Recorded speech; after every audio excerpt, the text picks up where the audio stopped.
అన్నమయ్య జిల్లా రాజంపేటలో మున్సిపల్ కార్యాలయం వద్ద మంగళవారం మున్సిపల్ కార్మికుల సమ్మెకు టీడీపీ అన్నమయ్య జిల్లా అధ్యక్షుడు చెమర్తి జగన్మోహన్ రాజు సంఘీభావం తెలిపారు. ఈ సందర్భంగా చెమర్తి జగన్మోహన్ రాజు మాట్లాడుతూ వైసీపీ ప్రభుత్వానికి పరిపాలన చేతకావడం లేదని అన్నారు. జగన్మోహన్ రెడ్డి ప్రభుత్వం అహంకారంతో కక్షపూరిత పాలన చేస్తోందని విమర్శించారు. కార్మిక సమస్యలు కార్మికుల ఐక్యత వైసీపీ ప్రభుత్వానికి పరిపాలన చేయడం చేత కావట్లేదు. కనీసం పరిపాలనలో ఉన్న తర్వాత ఎక్కడ కూడా ప్రభుత్వం అనేటువంటిది ఎప్పటికప్పుడు ప్రజల్లో మమేకమవుతూ అందరి యొక్క సమస్యలు కనుక్కొని ఎక్కడికెక్కడ పరిష్కరించాల్సింది మరిచిపోయి అహంకారపూరితంతో కక్షపూరితంతో పాలన చేస్తున్నారు. ఎవరైనా కానీ వాళ్ళ హక్కుల కోసం లేదా ఎన్నికల్లో వాళ్ళు చేసినటువంటి వాగ్దానం నిలుపుకోమని చెప్పి ఎవరైనా కానీ ప్రశ్నిస్తే వాళ్ళను నిర్దాక్షిణ్యంగా భయపెట్టడం, కొట్టడం, తిట్టడం, వీలైతే చంపడం లాంటి అప్రజాస్వామిక పనులు, నియంత్రణ ధోరణి పద్ధతులు ఈ ప్రభుత్వం అవలంబిస్తోంది. అందుకు తాత్కాలికంగా కనుక మనం గమనించినట్లయితే కనుక వాగ్దానం చేసి ఎన్నికలప్పుడు వాళ్ళే వాగ్దానం చేసినటువంటి వాటిని మాకు ఇవ్వండి అని అడిగితే అంగన్వాడీ కార్యకర్తలందరినీ కూడా రోడ్డున పడేసి ఇవాళ బెదిరిస్తున్నారు, మిమ్మల్ని తీసేస్తున్నామని.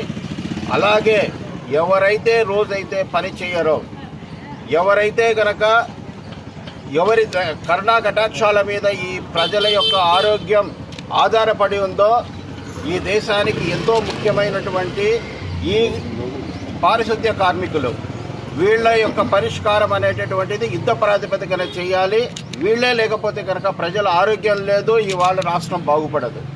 ఇటువంటి వారి యొక్క సమస్యలను కూడా పట్టించుకోలేకపోతే కనుక ఈ ప్రభుత్వం నిద్రపోతోందా, ఈ ప్రభుత్వానికి పరిపాలన చేతవుతుందా, వాళ్ళ బాధ్యతలు తెలుస్తున్నాయని నేను ఇవాళ ప్రశ్నిస్తున్నాను. గతంలో 2014-19 హయాంలో నారా చంద్రబాబు నాయుడు గారు వీళ్ళ యొక్క కష్టాలు తెలుసుకొని వీళ్ళకు 6,000 రూపాయల వేతనం పెంచడం జరిగింది. ఎన్నికప్పుడు బుద్ధులు పెడుతూ అది చేస్తూ ఇది చేస్తూ నేను మీకు వేరే జీతాలు పెంచుతాను అని చెప్పి కేవలం ఈ 5 సంవత్సరాల్లో 1000 రూపాయల జీతమే పెంచినారు. మీరు ఎక్కడైనా కానీ గమనించండి, ప్రతి 5 సంవత్సరాలకి రూపాయి అనేటువంటిది ₹1.50, ₹2 అయ్యేటటువంటి పరిస్థితి. ధరలు కూడా పెరుగుతున్నాయి.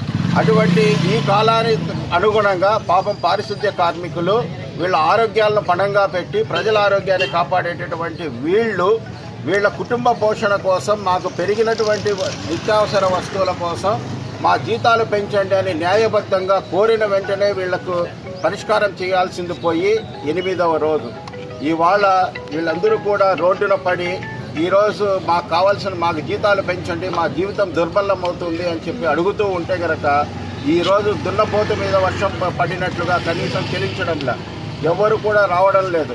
అరే వీళ్ళే స్ట్రైక్ చేస్తే కనుక ప్రజల ఆరోగ్యం ఏమవుతుంది అనేటువంటిది పట్టించుకునే పరిస్థితి లేదు. అంత నిర్దాక్షిణ్యంగా ప్రవర్తిస్తున్నారు. ఒక పక్క వీళ్ళను అత్యంత ఉత్తమమైనటువంటి పౌరులుగా గౌరవమైన స్థానంలో ఉంచుతూ వీరిని రక్షించుకోవాల్సినటువంటి వ్యవస్థలో వీళ్ళే నిరాదరణకు గురి అవుతున్నారు. ఈ మధ్యలో పోలిస్తే కనుక ఎక్కడైతే కనుక చెత్త డంపింగ్ బాక్సులు ఉన్నాయో అవన్నీ కూడా రాజంపేట పట్టణంలో ట్రాన్స్ఫార్మర్ల దగ్గర పెట్టినారు. ట్రాన్స్ఫార్మర్ చుట్టూ రక్షణ వ్యవస్థ లేక తెల్లవారుజామున చలికి వీళ్ళు వస్తూ ఉంటే కనుక ఎక్కడైనా గోంత పొరపాటు జరిగినా ప్రాణాలు పోయేటటువంటి పరిస్థితి. అటువంటి పరిస్థితుల్లో సంఘటనలు జరిగినా వీళ్ళని పట్టించుకునే పరిస్థితి లేదు. ఎక్కడ కూడా ట్రాన్స్ఫార్మర్ల చుట్టూ రక్షణ గోడలు కట్టలేదు.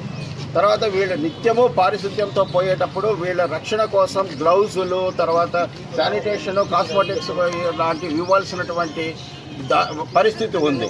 వీళ్ళని ఆరోగ్యంగా కాపాడుకుంటే రాష్ట్రం బాగుంటుంది, దేశం బాగా ఉంటుంది. అటువంటి చర్యలు కూడా ఎక్కడ కూడా చేపట్టడం లేదు.